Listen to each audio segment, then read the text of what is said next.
Hi everyone and welcome to another .2 figure review by me, Megashot, and today I'll be reviewing another totally brand new figure from Wave 1F at the Series 5 figure line, and today is Francesco the Vampire from the Vampires of Venice. Now I got this figure recently from Debenhams for £9, also got Prisoner Zero while I was in there, and I think this is a absolutely brilliant figure. And before I start telling you my thoughts on the detail, sculpt and articulation, I'm going to show you some pictures of the packaging it came in. Now if we take a look at the front, we can see it is as normal for Series 5 figure packaging. You've got the card at the bottom which has the new .2 logo, and underneath that it says Francesco the Vampire. In the middle we've got the plastic bubble with the sword and the Francesco figure inside, and in the top right corner it says fully posable, and in the top left corner it says highly detailed figure.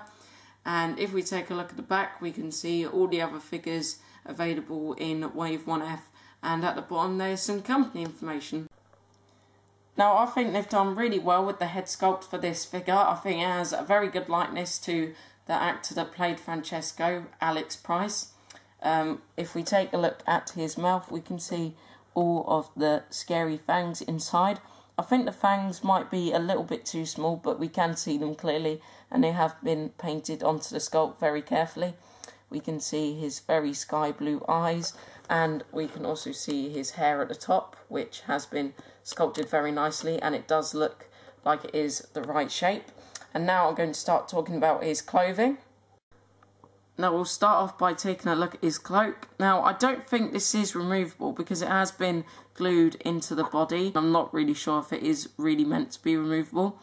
It has been painted with this very nice slightly metallic orange, and also with burgundy at the edges with these little splodges of paint which make it look kind of dirty and also a bit more interesting.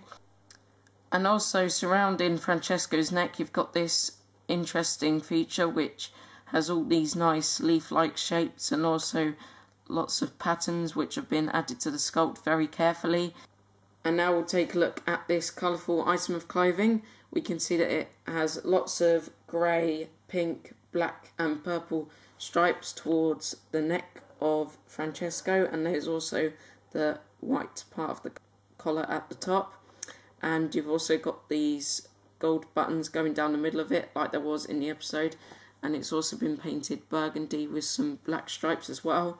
His belt also looks very lifelike, has all the detail it needs, like the pocket on the right hand side and the gold and black parts of it. There is also a part of it on the left hand side which you can put the sword in, but I haven't been able to do this yet. His gloves have been painted with a mixture of brown and black paint, and his sleeves are mainly black with some red stripes going down them. And we can see that this skirt-like item of clothing is mainly red, but it does have lots of black stripes going around it.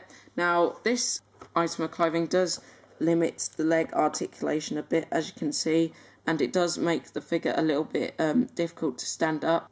And we can also see a little bit of his red trousers which have a lot of creases at the knees which makes him look very lifelike. Now his boots aren't very interesting and I don't have much to say about them, but they have been made very nicely and they do have some creases on them. And that is all I have to say for the detail for now. I think that whoever has made this figure has done an absolutely brilliant job with making a head sculpt for it. I think it does have a very good likeness to the actor that played Francesco, Alex Price, as I said before. The clothing looks absolutely brilliant with all the detail it has, and it is also very colourful. And I think the detail on this figure is what makes it one of my favourite Series 5 figures. And now I'm going to go through the articulation. His head can turn from side to side. I'm not sure if it can do a 360-degree turn, but if it did, I'd probably get some paint scratches on the neck. The arms would be able to do a 360-degree turn if the cloak was off, but they can swivel 360 degrees at the biceps as usual.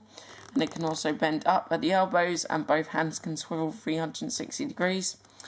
Lower body articulation now. The legs can move outwards only a tiny bit, but they can swivel 360 degrees at the thighs. and they can also bend at the knees as usual, and there is also a joint at this part of the boot where they can turn 360 degrees. Now I was thinking that if they were going to put a joint for movement at the boots, it would probably be up here, but they have put it down here, but I don't have any problems with that. Okay, so that is all the articulation on this figure, and now I'm going to give you a summary of my thoughts on this figure. Now overall I think this is an absolutely superb figure. From head to toe it is absolutely covered with detail. The clothes look absolutely brilliant, they're very colourful, and they also look very screen accurate. The head sculpt is also very good, the hairstyle looks correct, the facial features have been made very nicely, and I think it has a very good likeness to Alex Price. I also think that the articulation on this figure is very good. It has absolutely loads of joints, which will make it good for scene recreations of Vampires of Venice, and also good for those of you that are doing stop motion Doctor Who figure adventures. And out of 10, the Francesco vampire figure from me gets a very well earned 10 out of 10. It is an absolutely brilliant figure with all the detail and articulation it has, and it has a very good head sculpt. And I think that if you have enough money to buy this figure, then you should definitely go out and buy it, because it really is absolutely brilliant, and I'm very happy with it. You might experience some problems trying to get it to stand up with the limited leg articulation it has, but you should be able to stand it up eventually. And once again, it is an absolutely superb figure, and I am very, very happy with it. But this review is not over yet, because now I'm going to review his sword accessory. Okay, so here we have his sword accessory. Now when I got this, I did think that the blade of it was oversized, but I did look at a trailer for Series 5 of Doctor Who, and when there was a scene in which Francesco was in mid-air with his sword, I did take a look at it, and I do think that the blade is actually the right size now. And I really like the handle of it because it has lots of detail. We can see lots of patterns on it. On this side of it, there is a splodge of brown paint, which I don't think it is meant to be there, but I still think it is an absolutely brilliant accessory. It's been painted with a nice gold colour for the handle with a bit of brown, and obviously for the blade you've got a very metallic silver-like colour. The sword accessory does also fit into both of Francesco's hands, so you can have him posing with it, looking all powerful and scary. Wouldn't want to mess with a bloodthirsty vampire with a sword, would you? And that is all I have to say for this review, YouTubers. From me, the sword accessory gets a very well earned 10 out of 10, because it is a very nice, highly detailed accessory. And once again, the figure gets a very well earned 10 out of 10. I can't think of any scene recreations we can do with this figure at the moment, because it is the only figure we have from the Vampires of Venice at the moment. But it still is a very nice addition to my collection, and I am really happy with it. This has been my review for Francesco the Vampire from Wave 1F of the Series 5 figure line. Thanks for watching, YouTubers, and my next review should be of the new Calm projected Weeping Angel figure variant. Thanks for watching, YouTubers, and I'll see you